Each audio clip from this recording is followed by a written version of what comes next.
Daha ne kadar güzel havada gelebiliriz yani. Daha ne zaman geleceğim ki burada sıcağı yakalayacağım. Geldik, yağmur yağıyor arkadaş.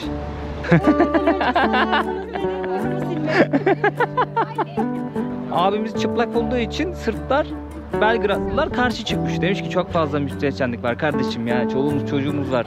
Osmanlı hakimiyetine son veren kişi. Ve rivayet odur ki eliyle İstanbul'u gösteriyor. 2 euro. Evet. Ha, oyunu paralı mı oynayacağız? Oh be, buldum. İstanbul kapısı burası dostlar.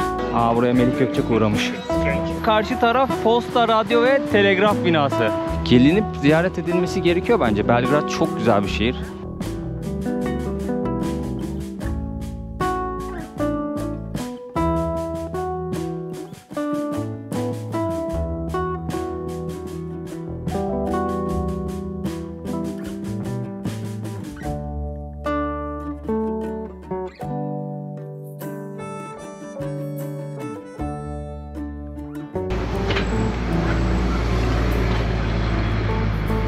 Hadi buyurun. Hadi buyurun. Ne olmuş buraya ya? Börekçi vardı burada.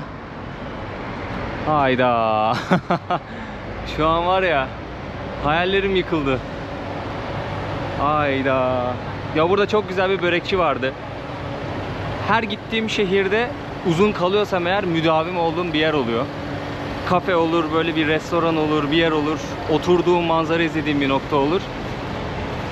Belgrad'da da bu börekçiydi. Bakın, yeri de göstereyim sizlere. Burası otobüslerin kalktığı bir merkez. Otobüslerin son durağı diyebilirim. Buradan hareket ediyor.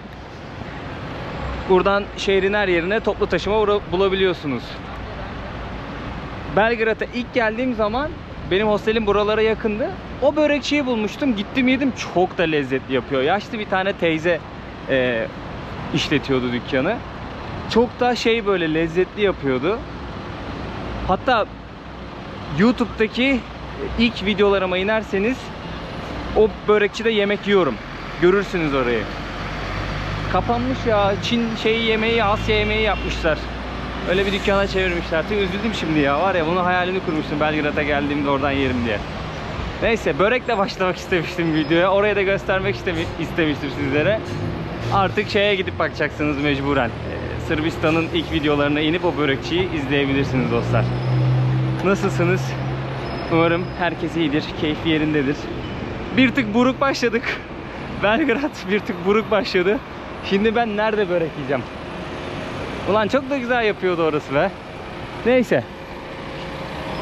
Moral bozmak yok. Başka bir börekçi bulacağız kendimize. Çünkü Sırbistan'da tüm Balkanlarda olduğu gibi börek de meşhur. Güzel de yapıyorlar, şimdi haklarını yiyemem. Hem onu göstermek hem kahvaltı için bir seçenek sunmak istemiştim sizlere. Fiyatını da göstermek istemiştim. Yanlış yere geldim. Ama olmadı maalesef. Bu videoda hep birlikte Belgrad'ı gezeceğiz dostlar. Biliyorsunuz bir önceki videoda Sırbistan'a geldim. Bosna maceramızı bitirdik. Artık Sırbistan maceram başladı. Karnım aç. Dilim damağım kurudu ya, konuşamıyorum. Umarım keyifli bir video olur, güzel bir video olur. Hazır videonun başındayken bir beğeni, bir yorum alırım. Desteklerinizi bekliyorum. Abone olmayan varsa, abone olursa da çok sevinirim dostlar. Böyle ana caddelerde yer altından geçitler yapmışlar. Yaya geçidi göremiyorsunuz. Yeraltı tünelinden karşıya tın tın tın geçiyorsunuz. Geceleri dikkat edin. Birazcık sıkıntılı olabiliyor bu yeraltı tünelleri, tahmin edebileceğiniz gibi. Gündüz vakti de böyle seyyar satıcılar gelip burada bir şeyler satıyorlar.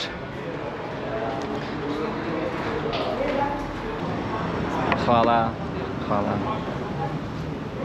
Vallahi böreğe niyetlendik ama Pleskavica'ya kısmet oldu dostlar. Börekçi arıyordum kendime, bu ızgaracıyı gördüm. Dedim abi, bir Pleskavica iyi gider şimdi. O kaymak nasıl eriyor baksanıza. Pleskavica Sırpların meşhur bir lezzeti. Dana etinden yapılan şöyle hamburger köftesi gibi bir et. Ben 150 gramlık bir köfte söyledim kendime. Üstüne kaymak koydurdum. Çünkü çocuk dedi, biz kaymaklı yiyoruz. Burada gelenek dedi. Yanında da bolca salatası var ve şöyle göstereyim, sıcacık ekmeğimiz var. İlk defa kaymaklı yiyeceğim. Normalde hep hamburger şeklinde yiyordum bunu. İlk defa böyle tabakta ve kaymaklı bir şekilde yiyeceğim. Bu arada burası merkeze yakın bir restoran. Önce tadına bakayım. Dur, bunu söylemeden önce tadına bakayım.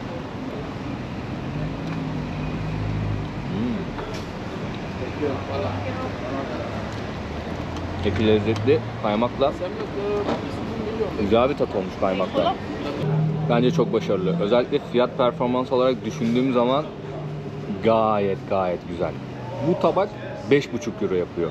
Pileskavica 150 gram dana eti 4,2 euro yapıyor, hesapladım. Üzerine kaymak koydurdum. O da 1,3 euroya tekabül ediyor. Yani 5,5 euro. Yanına da bir şey içmek isterseniz en fazla 7 euroya 8 euroya patlar yani.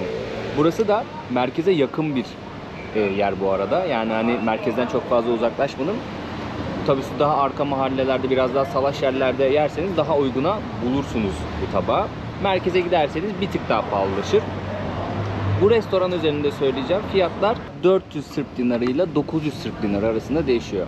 Yani ortalama bir şey alacak olursak 500-600'e karnınızı doyurabiliyorsunuz Sırp dinarı cinsinden. Sırbistan'ın para birimi Sırp dinarı 1 euro 117 Sırp dinarına aşağı yukarı tekabül ediyor. Yani bir restorana geldiğiniz zaman böyle bir yerde 400 Sırp dinarından hesaplayacak olursak en ucuz yemeği 2,5-3 euro diyelim. 5-6 euro, 7 euroya kadar çıkıyor fiyatlar. Yani 3 euro ile 6-7 euro arasında bu restoran üzerinde karnınızı doyurabiliyorsunuz. Ben Sırbistan'ın genel hakkında az çok bilgi sahibi olduğum için biraz daha salaş yere gittiğinizde işte 2 euroya falan karnınızı doyurabiliyorsunuz.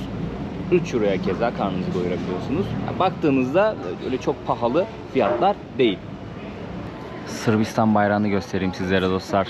Yatay şekilde kırmızı, mavi ve beyaz renklerden oluşuyor. Üzerinde bir arma var. Kral tacı var ve o kral tacının altında bir kalkan tutan çift başlı kartal mı diyeyim artık, bir kuş. Kartalı simgeliyordur büyük ihtimalle. Bilmiyorum fark ettiniz mi ama ülkelerin simgeleri olarak kullanılan hayvanlar genelde öyle kartal, aslan, ne bileyim ejderha. Hep böyle hayvanlar. Böyle var mı acaba farklı bir hayvanı simge olarak, imge olarak kullanan bir ülke? Bilmiyorum. Yorumlara yazın, merak ettim ya. Ben de internet bulunca bakacağım ona. Şu an Belgrad'ın en çok ziyaretçi alan iki noktasından birindeyiz. Knez Mihailova Caddesi burası. Knez prens demek Sırpçada.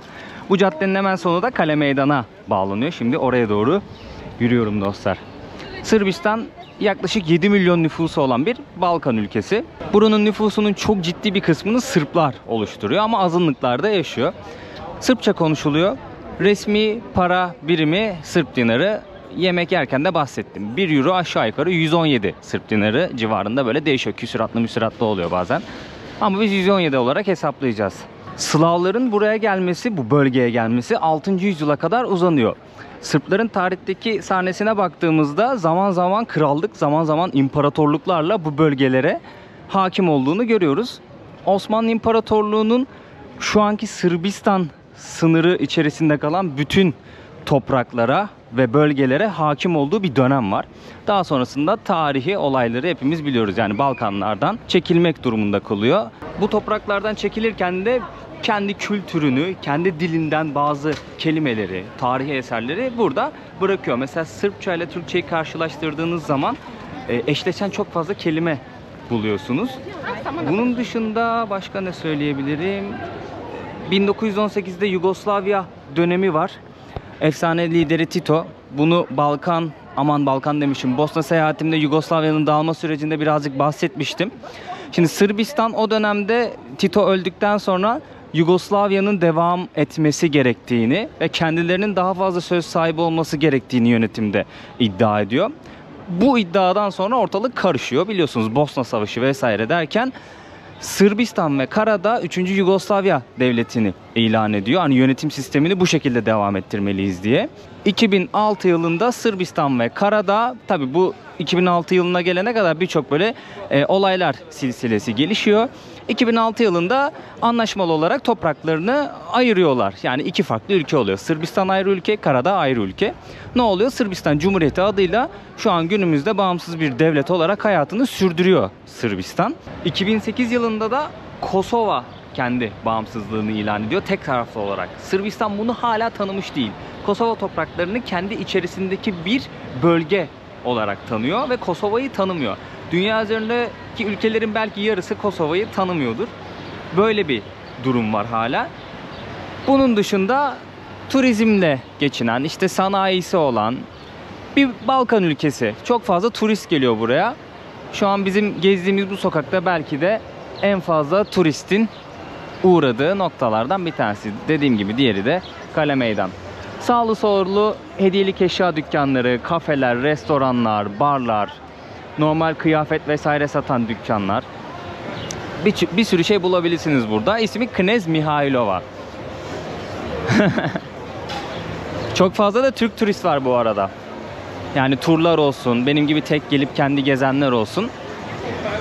Turistler uğruyorlar buraya. Belgrad'ın ve şu noktanın benim seyahat hayatımda çok önemli bir yeri var. Sırt çantalı gezgin olarak yola çıktığımda ilk olarak Belgrad'a geldim. Sırbistan'dan başlamıştım seyahatimi. Hatta bu hikayeyi Balkan seyahatimin ilk videosunda Makedonya'da anlatıyorum.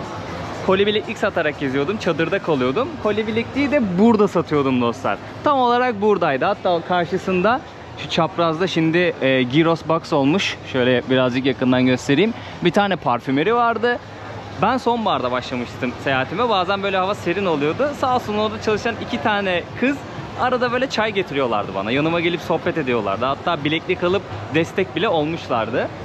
Benim seyahat hayatımda sırt çantalı gezgin olarak çıktığım bu yolda şu nokta belki de en önemli noktalardan bir tanesi. Çünkü ben cesareti yola çıktığımda zaten hani kırmıştım ama şurada koli bileklik satmaya başladığım an birçok kapıyı aralamış oldum cesaret bakımından. Bunu da paylaşmak istedim sizlerle dostlar. Hatta o seyahatte Uğur'la tanışmıştım.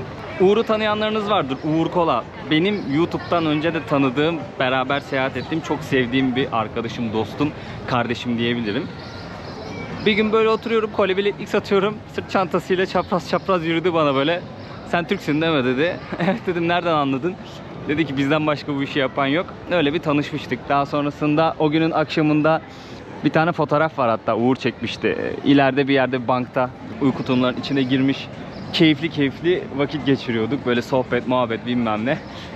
Güzel günlerdi. Hakikaten çok güzel günlerdi ya. Yani onunla da dostluğumuz burada başladı. Hatta YouTube maceramız da burada başladı. Biz beraber Sırbistan'a geldik. O zaman Olimpos'ta bir 5 ay çalışıp böyle para biriktirmiştik. Hem seyahat için hem kamera alabilmek için.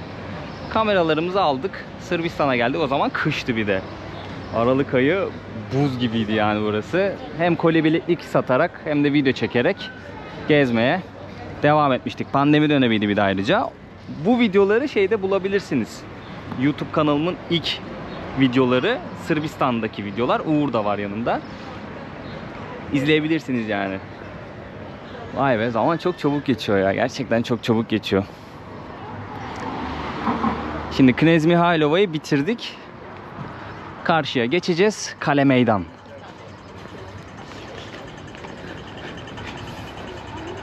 Sırbistan yakın zamanda Avrupa Birliği'ne girer mi bilmiyorum ama 2014'ten beri müzakereleri sürüyormuş. Yani bu topraklar vizeli olursa gelip göremeyeceğiz. Benim 3. gelişim. Gayet de keyif alarak geziyorum yani. Her geldiğimde ayrı bir anı biriktirdim buradan. Gelinip ziyaret edilmesi gerekiyor bence. Belgrad çok güzel bir şehir. Balkanlardaki en güzel şehir diyebilirim rahatlıkla. Çok fazla yapılacak şey var. Büyük bir şehir ama sizi yormuyor. Burada hediyelik eşya dükkanları var. Böyle anahtarlıktır, magnettir. Bunları satıyorlar. Nikola Tesla. Kendisi Belgradlı. Ha, Tito işte. Pahalı. Burada kupalar var. Hoş geldiniz. Burada bir tane balıkçı heykeli var. Balıkçı abimiz bir yılanla boğuşuyor. Ama neden boğuşuyor? Nasıl bu pozisyona gelmişler? Onunla ilgili bir bilgi yok. 1900'lerin başında yapılmış sanırım bu heykel. Bunların filan bilgisi yazıyor. Ama neden boğuştuğunu bilgisi yazmıyor. Yılanı tutmuş. Ama niye tuttun be adam? Ne derdin var senin yılanla? Kale Meydanı'nın içindeki en sevdiğim olaylardan bir tanesi. Oynayalım mı? Play? Oynayalım. En sevdiğim olaylardan bir tanesi bu. Sorry? 200 dinar 2 euro. 2 euro. Eh, Ha, oyunu paralı mı oynayacağız? ya, Ha. 200 dinar. Ha yok, paralı oynamayalım dayı. Sağ ol. Paralı oynuyor dayılar burada. Şöyle sistemi kurmuş. Normalde hep görüyorum oynuyorlar da para isteyeceği tuttu dayının. Ben de bir heves ettim ya. Bir oynayayım diye de. Onu diyordum işte, çok güzel. Genelde böyle kalabalık gruplar oluyor günün belli saatlerinde. İnsanlar geliyor, izliyor. Kendi aralarında turnuva vesaire bir şey yapıyorlar galiba. Evet, geldik Kale Meydanı'nın içerisindeki manzara izleme noktasına. Önümüzden akan nehir Sava Nehri. Hemen şurada yeşillik bir alan var ya. Onun bu tarafından Tuna Nehri akıyor. Sava ile Tuna'nın birleştiği yer orası. Böyle birleşiyor, aşağı doğru akmaya devam ediyor. Karşı taraf Yeni Belgrad olarak geçiyor. Havalimanı o tarafta. Hazır yeri gelmişken şunu da belirteyim. Havalimanından gelirken 3 seçeneğiniz var. Birincisi taksi. Taksiye binebilirsiniz. Ama fiyatları bilmiyorum. İnternetten birazcık araştırdım. Toplu taşımayla gelebilir misiniz acaba diye.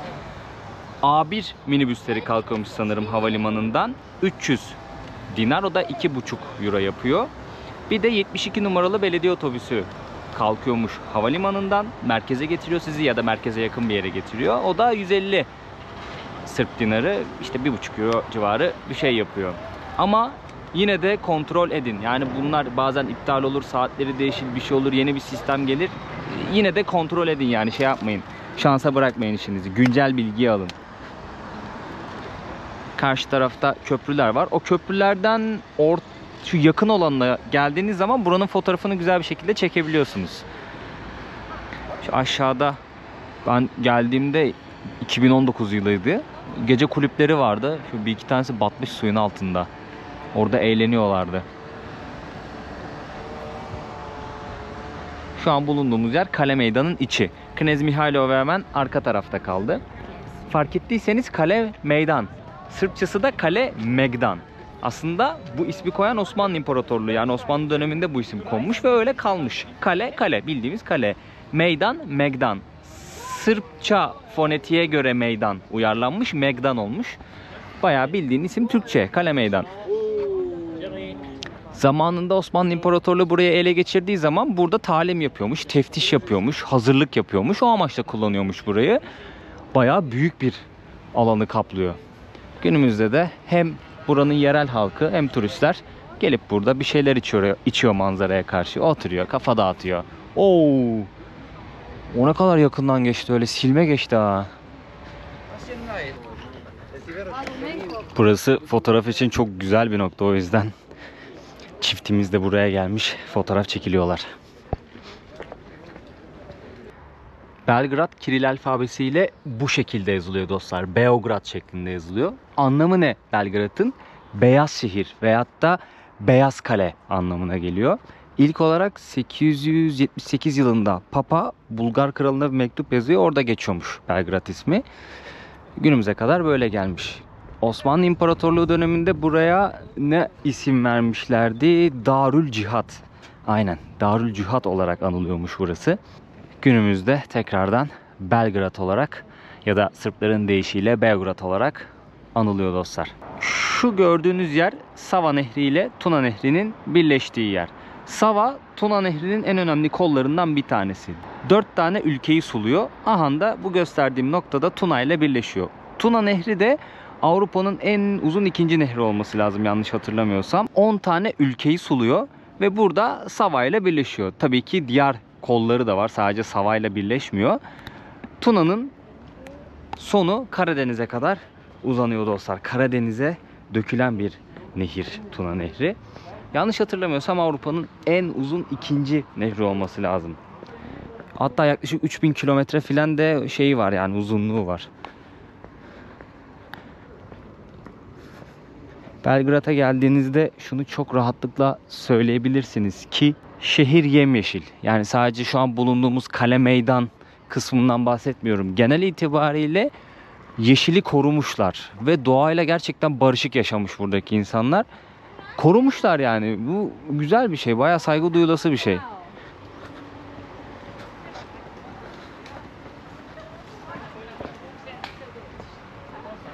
Kale Meydanı'nın içerisinde bu tarz böyle bilgilendirici çok fazla not var. Ama işte bazı denyolar üzerine boyamış.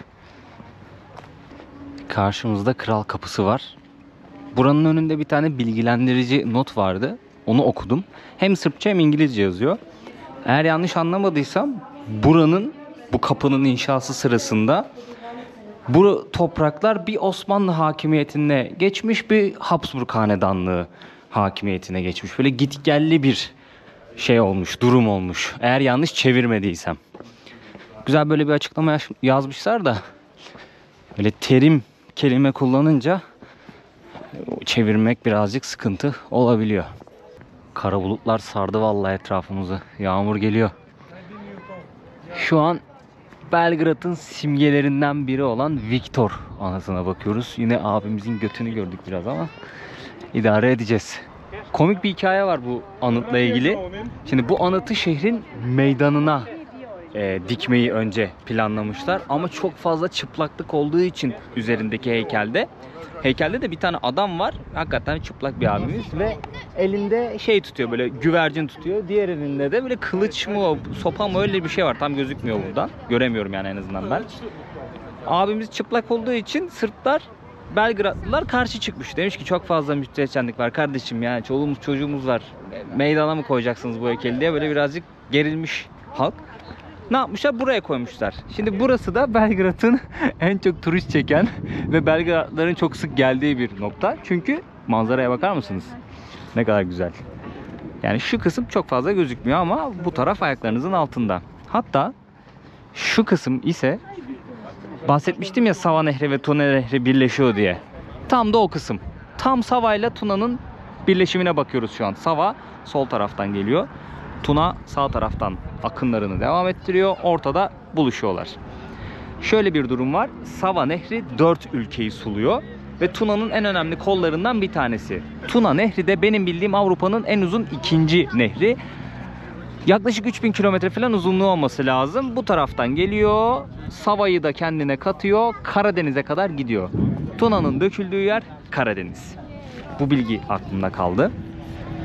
Gayet güzel bir manzarası var buranın ve yemyeşil her yer. Yani o kadar güzel gözüküyor ki cidden saygı duymuşlar. Karşı tarafta yağmur indiriyor bu arada. Burada yaşayan insanlar doğaya oy çaktı şimşek. Cümlemi kurdurtmadın ya. Saygı duymuşlar doğaya buradaki insanlar. Yeşili korumuşlar.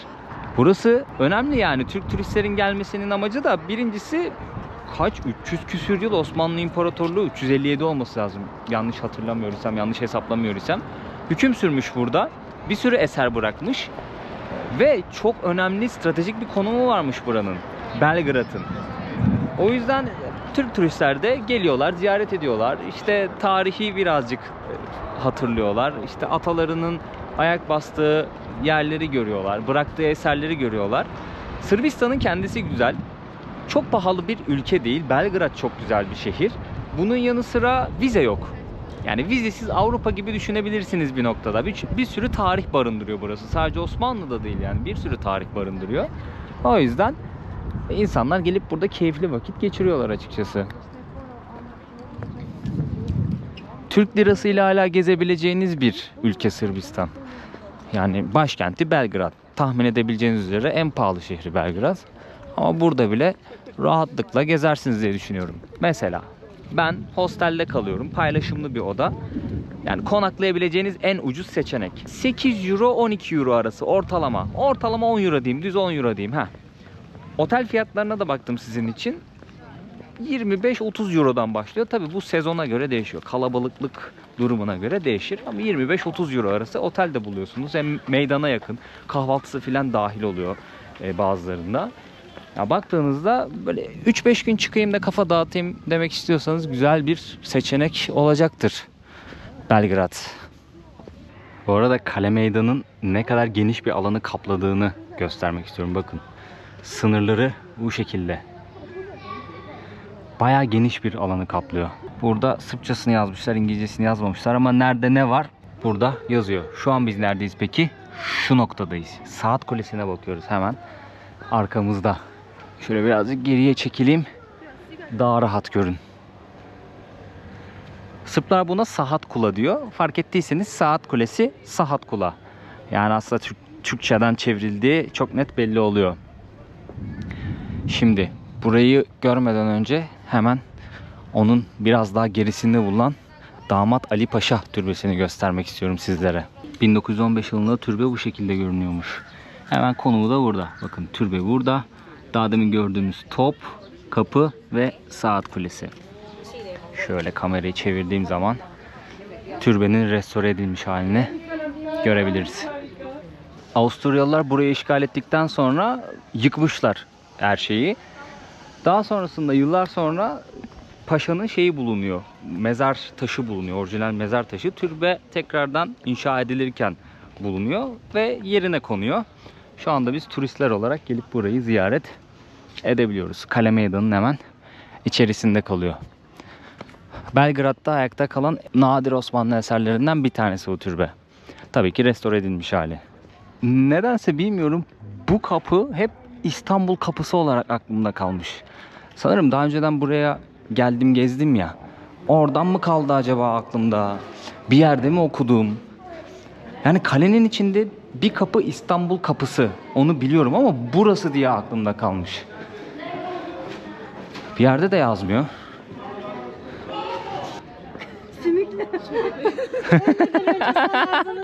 Burnumu silmek. Allah ya.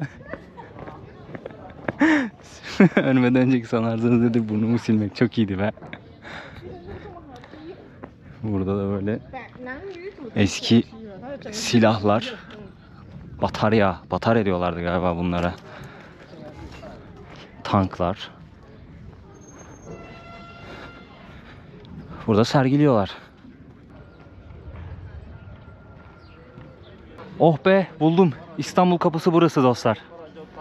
Saat Kule kapısı orada. Oradan fotoğraf çekiyorlar da şöyle biraz geriye geleyim. Saat Kule kapısının oradan devam ediyorsunuz. Bu kapıdan çıkıyorsunuz. İstanbul kapısı. Ya da tam ters rota izleyebilirsiniz. Buradan girebilirsiniz. Şuradan hatırlayın. Üstünde arma ve bayraklar var. Buraya Melik Gökçek uğramış. Oo, bir de biletliymiş içeri giriş ya. Burada dinozorlar var. Yağmur atıştırmaya başladı. Şimdi burası Knez Mihailova'nın başlangıç noktası. Sırtımızı Kale Meydanı'na verdik. Bakın şurada Rahiçeva diye bir alışveriş merkezi var. Bedava tuvalet ve interneti buradan sağlıyorsunuz. İçeride market var. Maxi. Oradan alışveriş yapabilirsiniz.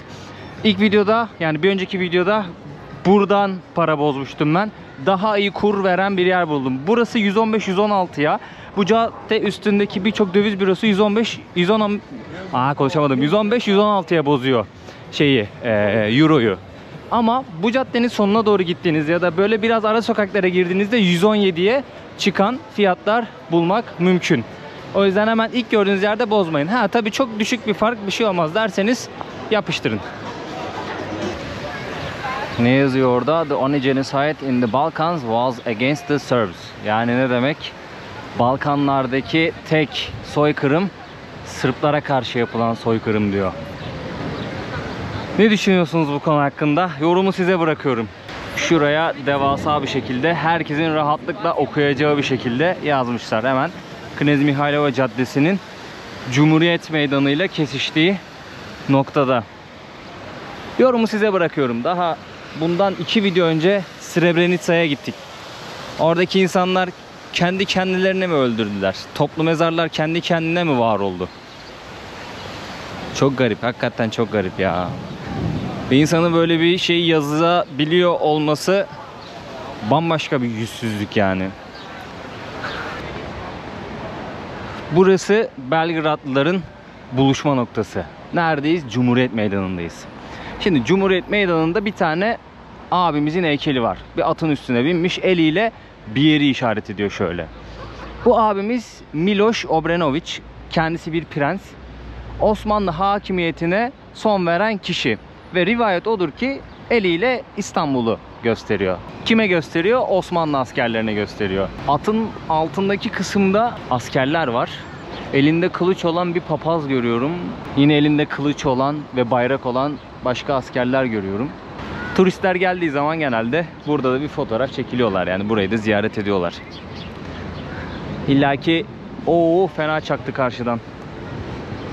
İlla ki tur buraya da getirip bu abimizin kim olduğunu da anlatıyordur.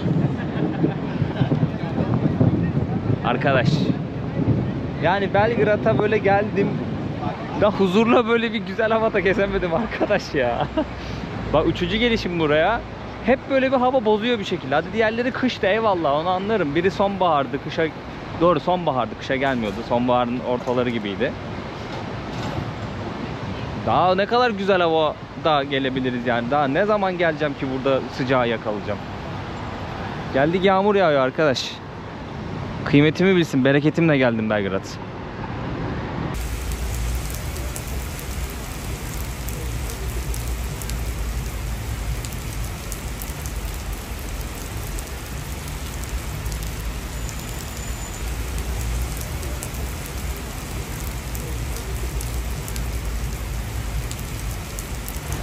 Belgrad'da toplu taşımayı otobüslerle sağlıyorlar. Bir de belirli bir hat üstünde giden trolleybüs diyorlardı galiba. Onlarla sağlıyorlar. Biletleri nereden alıyorsunuz? Hemen şu karşımızda var. Kiosklardan alıyorsunuz. Tek kullanımlık bilet var. Günlük, yani 24 saat geçerli olan bilet var. Haftalık bilet var, bir de aylık bilet var. Buradan istiyorsunuz hangisini kullanacaksanız. Ablamız size böyle bir fiş şeklinde veriyor. Bir aylık bilet, yani 30 gün boyunca kullanacağınız bilet 2200 küsür filan dinar olması lazım. Yani Euro'ya çevirince 18-19 Euro civarı bir şey yapıyor, öyle hatırlıyorum. Bir haftalık bilet alırsanız o da 800 dinar civarı bir şeydi. O da 7 Euro civarı bir şey yapıyor. Günlük bilet ve tek kullanımlık bilet kaç paraydı hatırlamıyorum. Günlük bilet mi 150 dinardı, tek kullanımlık mı 150 dinardı, onu hatırlamıyorum. Yani kusura bakmayın, sadece diğer ikisi aklımda kalmış. Sordum da bir tane abla söyledi. Alıyorsunuz biletinizi, temin ediyorsunuz. Sistem şöyle işliyor. Otobüse biniyorsunuz, oturuyorsunuz. Bilet gösterme gibi bir zorunluluğunuz yok. Bir tane görevli herhangi bir duraktan biniyor, tamam mı? Geliyor, tek tek bütün yolculardan bilet istiyor. Biletini gösterene böyle bakıyor. Artık tek kullanımlıksa sanırım alıyor. İşte tarihine bakıyor, eğer uzun kullanımlıksa geçiyor.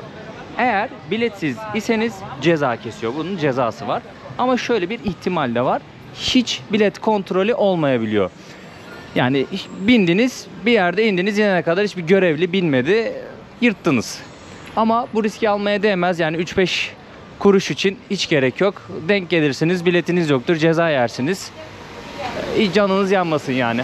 Şunu diyordum, trolleybüstü değil mi bu ya? Yanlış hatırlamıyorum adını. Sistem böyle işliyor burada. Uzun kalacaksanız bir aylık bilet almak mantıklı. Yani her gün sürekli otobüs kullanacaksanız sonuçta sınırsız biniyorsunuz. Ve otobüs sistemi iyi, yani her yere işliyor. Rahatlıkla bulabilirsiniz her yere otobüs.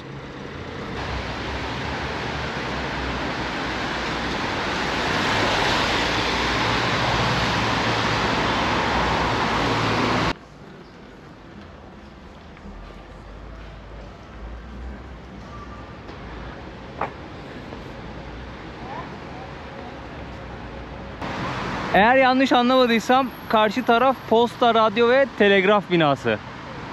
Yani bu bir posta binası için çok görkemli be. Belgrad'daki bazı binalar ciddi anlamda yani hoşuma gidiyor. Mimarisi ve görüntüsü itibariyle. Gerçekten hoşuma gidiyor. Şöyle şuradan hostele doğru döneceğim ben. Bak mesela burada da bir tane bina var. Burası da Ulusal Meclis binası. Bunun da mimarisi çok güzel. Önündeki heykeller de çok güzel. Sanırım 2 tane kadın heykeli, ikisi de atı sırtlıyor gibi. Birisi göğsünü germiş ata, biri atı sırtına alıyor gibi. Güzel görünüyor. Hemen şeyin yanında. Şu posta binasının yanında.